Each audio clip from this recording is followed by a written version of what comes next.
going to talk about the navigating the learning curve in uniportal spinal surgery. These are my co-authors.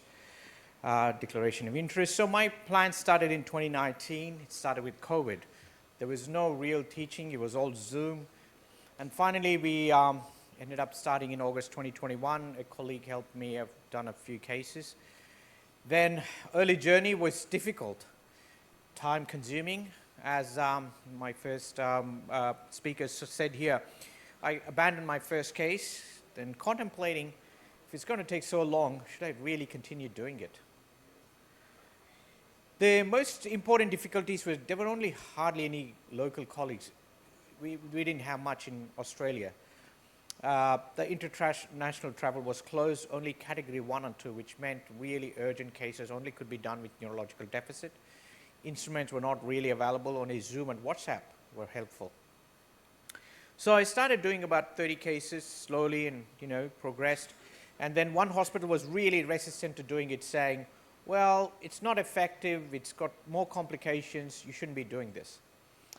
Then I presented all the randomized controlled trials and they said, well, this is not good enough because we want to have local data.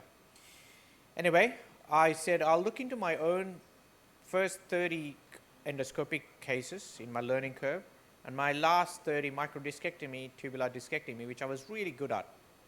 So I published it and I said, look, this is what it is. We had comparative outcomes, blood loss, complications, no difference. So the only thing was the interlaminar. I had much more longer operating time and complications compared to transforaminal. Then I kept going, the first, second, and third, and now fourth, it's done. I'm close to 500 now. So then this actually also helped really well. One of the Korean friends has helped me look into this. I'm sure you guys have a nerve root retractor that can go into your tube.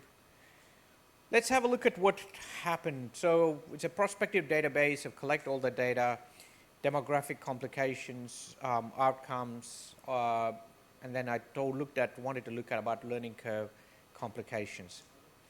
So this is the demography, so which remains the same, age-wise, sex-wise, body mass index, work cover, diabetics, not much of a difference between all of these. So what changed over 400, which is where I think we are here? What can change over 400 cases? So levels of surgery. Initially, I started with lumbar, just kept the lumbar. Then as I became more and more proficient, I started doing more cervical cases. The cervical cases have actually really changed my way of looking at things. My ACDF, the disc replacement rate, has come down so much. I'm able to do all of them cervical for amyotomies endoscopically. And the types of surgeries, again, has changed from a lot of transforaminal at the start to a lot more interlaminar now, and I'll get to that. Why more interlaminar? So for me, there is less X-rays, less risk of DRG irritation, well-known traditional anatomy, versatile angles, scopes, I can do much more lumbar stenosis I'm doing now, and more cervical for amyotomy. So these have all increased the interlaminar cases, and I'm sure I spoke to Sukumar Sura, who's been doing it for ages, and he said the same thing is he's done the same. Everybody's converted more into interlaminar. It just makes it much more simpler. Types of fusion, I started some TLIF at the start, but I haven't been doing more because I'm a typical anterolateral surgeon. So most of the fusions are more now sacroiliac joint where I used to decorticate directly. The procedure types, again, you can see here, a lot more discectomies. I've got some tumors for amyotomies, etc. I've done spontaneous CSF leaks, sacroiliac decortication, wound washout, debridement of discovertebritis. The complications overall has been 6.5%. So this includes all of the ones from my early learning curve. Most of them were dural tear, CSF leak, or open repair, cage issues, recurrent disc prolapse, wound infection, one presumed, conversion to open. These are all the complications, but by experience, if you see it by 400, those numbers have come down quite a bit. So my last 100, I had one complication. So the complication rate has come down because I drilled the laminar facet where I think that the shoulder of the nerve should be exposed.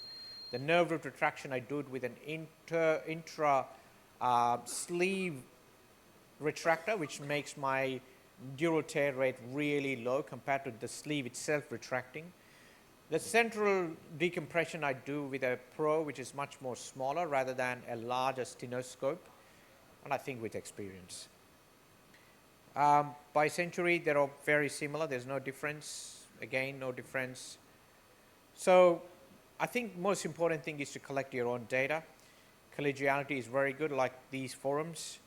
Don't rush, have targets. And I think the intra-sleeve or intra-scope retractors are very helpful to prevent the risk of complications, particularly dural tear nerve injury. Thank you.